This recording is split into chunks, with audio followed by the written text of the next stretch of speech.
Picture चालू करो बे। आइए देखने मजा आएगा।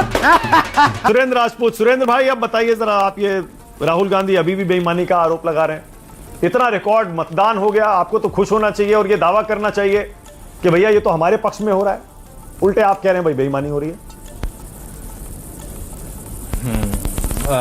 मानक भाई, दो चीजें। पहली बात तो मैं नीरज जी को दो बातों के लिए बधाई दूंगा।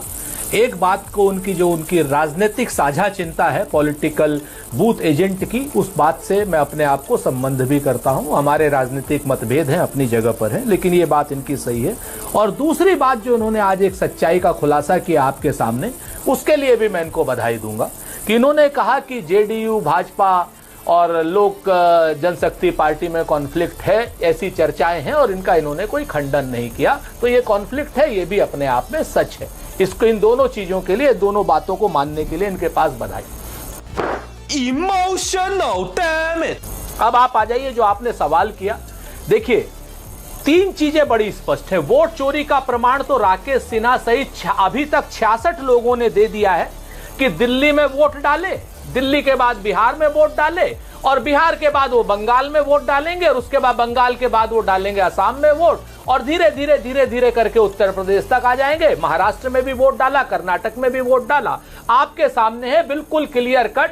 नियम ना होने की वजह से वोट चोरी नहीं, वोट डकैती वो लोग करते हैं। अब तो पहले तो इनके छोटे छोटे कार्यकर्ता करते थे, अब तो राकेश सिन्हा जैसे बड़े बड़े लोग कर रहे हैं। तुम्हें शर्म है? कुछ शर्म आया है? यहां पर सतीश जी भी बैठे हुए हैं, आप भी हैं। दिल्ली यूनिवर्सिटी के प्रोफेसर हैं राकेश सिन्हा जी। क्या कोई प्रोफेसर अपनी प्रोफेसरी छोड़ करके अपने गांव में रह सकता है क्या? सोचने की बात है। आप दिल्ली का, मेरे ख्याल से जो अध्यापकों का एक नियमावली होगी वो भी इसके विरुद्ध है।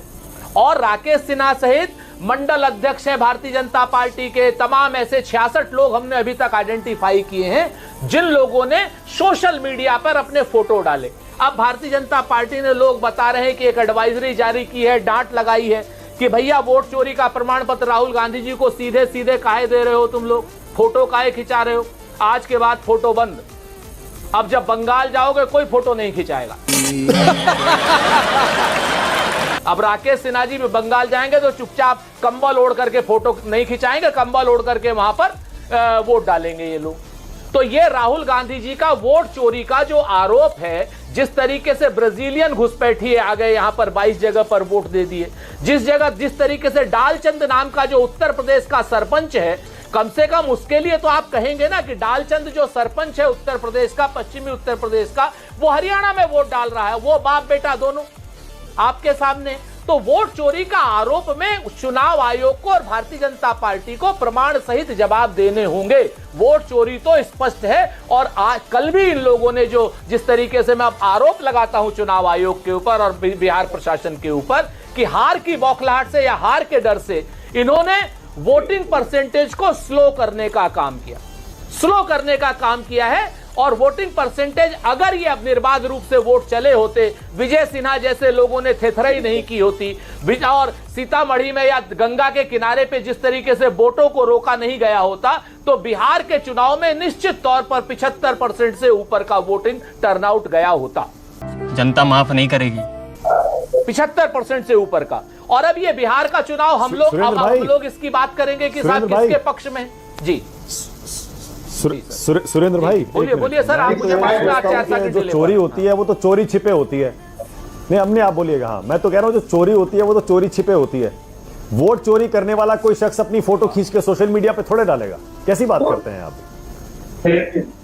हाँ, असल बात जब आदमी बेशरम हो जाता है ना, जब आदमी को पता चल जाता है कि शासन उसका, सत्ता उसकी, मीडिया उसका, सारा सिस्टम उसका, सारा इकोसिस्टम उसका, तो वो निर्लज्जता पे उतर आता है और वो वोट चोरी नहीं, वोट डकैती पर उतर आता है। मानक भाई, यू आर राइट ब्रो। और ये लोग अब वोट चोर नहीं रह गए हैं, क्योंकि इन्हें पता है कि इनके ऊपर चेक एंड बैलेंस किसी का नहीं है। और जो हमारा, जिसको कहते हैं ना, मेरा कातिल ही मेरा मुंसिफ है, क्या मेरे हक में फैसला देगा? तो आज की डेट में जो हमारा कातिल है वही जज है। चुनाव आयोग जो है, मेरा कातिल ही मेरा मुंसिफ है, क्या मेरे हक में फैसला देगा? मसला ये है यहाँ पर, ये वोट चोरी नहीं है, वोट डकैती। भाई एक काम करिए, इन्हें डर नहीं लग रहा है। देखिए एक काम करते हैं, एक काम करते हैं, देखिए आप इस समय राष्ट्र की बात पर न्यूज़ 24 पर हैं, करोड़ों लोग आपको सोशल मीडिया पर, टीवी पर, सब जगह देख रहे हैं। आप दिल पर हाथ रखकर आज घोषणा कर दीजिए, ऐलान कर दीजिए, कमिटमेंट दे दीजिए, वादा कर दीजिए, एफिडेविट नहीं मांग रहा आपसे, वादा कर दीजिए जनता के सामने, कह दीजिए कि कांग्रेस पार्टी का एक भी नेता, एक भी कार्यकर्ता ऐसा नहीं है जिसने 1 साल में या 2 साल में 2 या 3 अलग अलग राज्यों में वोट दिया हो। कर दीजिए, क्योंकि उधर से भी बहुत फैक्ट चेकिंग हो रही है। राघव चड्ढा का नाम आ रहा है, फिर और भी कई लोगों का आ रहा है। कह दीजिए आपकी तरफ का एक आदमी ऐसा नहीं है जिसने 2 जगह वोट किया। अब तू गया बेटा, अब तू गया, देख तेरी औकात मैं दिखाता हूं तुझे। मैं आपसे 2 बातें जिम्मेवारी से कहता हूं कि हमारे यहां का कोई भी नेता क्रिमिनल कंटेंट में महाराष्ट्र में भी वोट, दिल्ली में भी वोट, उत्तर प्रदेश में भी वोट और बिहार में भी वोट अगर कोई देगा तो हम उसको पार्टी से निकाल देंगे। बहुत जिम्मेवारी से कहता हूं, दिल पे हाथ रख करके कहता हूं। कोई हम गैर कानूनी और गैर जो जिम्मेवाराना कोई काम हमारा नेता करेगा तो बिल्कुल नहीं। कन्हैया कुमार का नाम लिया गया, झूठ नाम लिया गया। कन्हैया कुमार ने दिल्ली में वोट नहीं डाला। भाई ये गैर कानूनी नहीं है, यही तो प्रॉब्लम है। यही तो प्रॉब्लम है कि ये गैर कानूनी अभी तक नहीं है सर। अब बस बिल्कुल आपने सही कहा, ये गैर कानूनी नहीं है, लेकिन ये पूरी तरीके से गैर मॉरल है, ये नैतिक रूप से गलत है।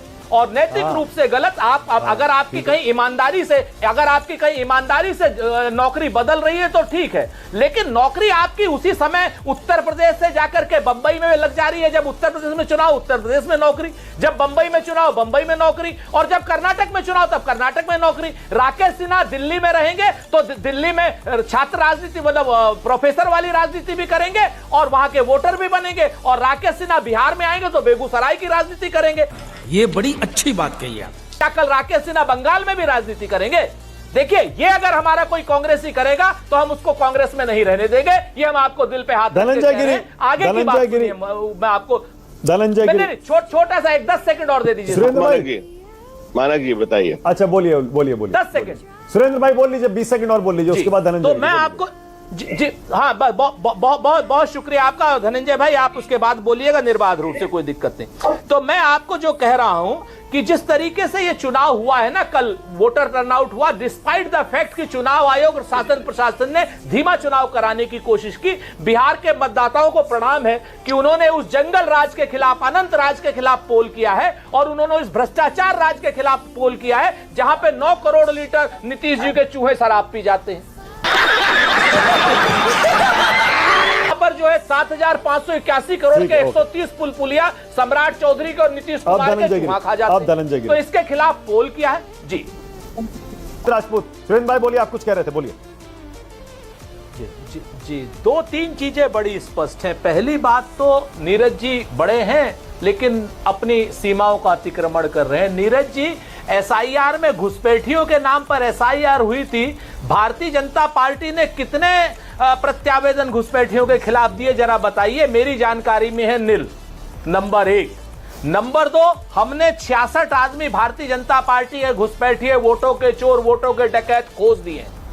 आप हमारे अगर कांग्रेस के आप खोजना चाहें तो 2-4 तो जरा खोज करके दिखा दीजिए। हर्षवर्धन जी, आपके क्या नाम, धनंजय भाई, ये सारे के सारे लोग खोज करके ले आए। अगर हमारे 10 भी होते ना तो अभी तक आपकी सोशल मीडिया पे अमित मालवीय और हिरेन जोशी ने वितंडावाद पैदा कर दिया होता। गजब बेइज्जती है। आज की डेट में वोट की चोरी भी कर रहे हैं, वोट की डकैती भी कर रहे हैं और उसके बाद सीनाजोरी भी कर रहे हैं। आपके सरपंच हरियाणा में वोट डाल रहे हैं, ब्राजीलियन मॉडल का आप घुसपैठिया यहां पर हिंदुस्तान में करा रहे हैं और आप हमको ज्ञान दे रहे हैं। और रही बात यूटिलिटी सर्टिफिकेट की और बाकी चीजों के पीछे जाकर के, अगर 9 करोड़ लीटर शराब को पी जाइएगा तो बिल्कुल आपके खिलाफ बात होगी कि भ्रष्टाचार आपके राज में हुआ है। मौज मारेंगे नीतीश कुमार, काम क्या नाम मंत्री की आप बात करेंगे जो 17 महीना कांग्रेस का मंत्री रहा है, नहीं चल पाएगा। छोटा सा जवाब, अनंत राज आप लगाए हुए हैं आज। नीरज जी आपकी बारी, बीच में ना बोल। छोटा सा जवाब नीरज कुमार। जवाब मेरा सीधा है कि माननीय सुरेंद्र सिंह जी तनाव में आ गए। तनाव में मत आइए, राजनीति में कभी तनाव में नहीं आना चाहिए। आपको स्मरण है कि 2011 में तो 2 मिनट में आप आ जाते हैं, अभी जरा कुछ कह देंगे आप, बहस छोड़ के चले जाइए। पूर्वोत्तर राज्यों का सुनिए, पूरी बात यही दिक्कत है ना, पूर्वोत्तर राज्यों के बहस छोड़ के चले जाइएगा, आप बड़े, आपका आपने हाई हो जाता है। अरे हमको बीपी उपी नहीं है, हमको शुगर का रोग है, बीपी तो काहे के लिए होगा हमको? हम बीपी करा देते हैं कितने लोग। खैर वो समय जाया मत करिए। मैं आपसे यह जानना चाहता हूँ, क्या यह सही है? कीजिए नीरज जी, बहस छोड़ के चले जाइएगा अगर हम 2-4 बार कह देंगे कि नीतीश कुमार भ्रष्ट है और नीतीश कुमार लुटेरे हैं। 4 लाख करोड़ रुपए के लुटेरे हैं 8 साल में शराबबंदी पर। जो नीतीश इतना छोटा पहले कभी नहीं हुआ होगा। जरा 14 तारीख तक नीतीश कुमार पर सोच समझकर हमला करिए। 14 तारीख तक सुरेंद्र राजपूत नीतीश कुमार पर थोड़ा हल्का हाथ रखिए। ऐसा 14 तारीख को क्या होगा कोई नहीं जानता। सतीश जी ने क्या कहा अभी सुना आपने? उन्होंने कहा कि क्रॉस बॉर्डर रिलेशन है नीतीश कुमार के और बीजेपी की मंशा सबको पहले से पता है क्या थी, अब है क्या है ये नहीं जानते हम। एक शेर सुन लीजिए, एक शेर सुन लीजिए। चड्ढा समझाओ इसे, समझाओ।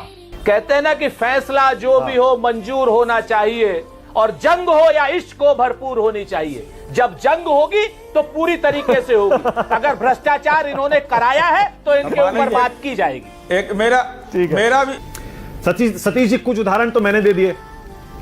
ये कहना तो गलत होगा ना सतीश जी कि अगर वोटर टर्नआउट बढ़ रहा है तो सत्ता परिवर्तन निश्चित है। और दूसरा, आपके हिसाब से ये इतना वोटर क्यों निकल के आ रहा है बाहर? सतीश जी बोलिए। देखिए, जो भी बिहार में दल और गठबंधन है उन्होंने जो पूरा जोर लगाया है वो एक कारण है कि उनके सारे के वोटर्स निकले और सारे के वोटर्स निकले। पहली बात तो ये है। तो मैं आपकी बात से सहमत हूं कि ज्यादा निकल गए तो सत्ता चली जाएगी, नहीं निकले तो सत्ता बची रहेगी। ये सब कोई थियरी नहीं है। सीधी सी बात है, मैंने शो पर आपके पहले ही कहा था कि यहाँ जो कोई अलग एक कोई दल जो है कोई विजेता है ही नहीं। वहां पे एक दल कोई है ही नहीं। अगर एनडीए में तो 101 सीट बटा हुआ है, इसी प्रकार से महागठबंधन में सीटें बटी हुई है। तो किसी का अपने बलबूते वर्चस्व है ये तो है नहीं। तो यू आर राइट ब्रो। व्यक्ति पे बात आती है।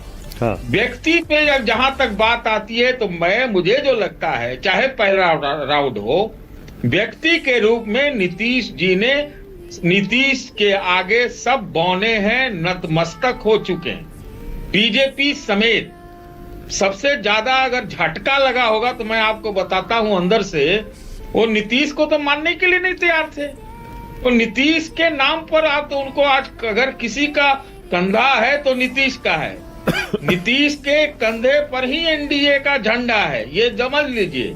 अगर बीजेपी सोच रही है कि उनके बलबूते जो है नीतीश हैं, तो ये बिल्कुल वो भूल जाएं, इमोशनल डैमेज, एकदम भूल जाएं। और पहले राउंड में ही लोग तो कह रहे हैं, ये लोग पता लगाने कोशिश कर रहे हैं कि भाई जेडीयू हारी कहां, ये नहीं कि जीती कहां, हारी कहां होगी। इस तरह की चर्चा भी मैंने सुनी है। तो नीतीश कुमार एक सर्वमान्य बुजुर्ग सबके लिए, वो तो हमने आपके शो पे कहा पहले कि महागठबंधन वाले भी उनका आरती उतारते हैं। आजकल बीजेपी को अब थोड़ा ज्यादा आरती उतारना है, ये बात मैं आपसे कह रहा हूं। गोपा गोपी शब्द मैंने इस्तेमाल किया था। आज बीजेपी के दफ्तर में सुना है मैंने कि नीतीश जी का बड़ा सा पोस्टर लग गया है।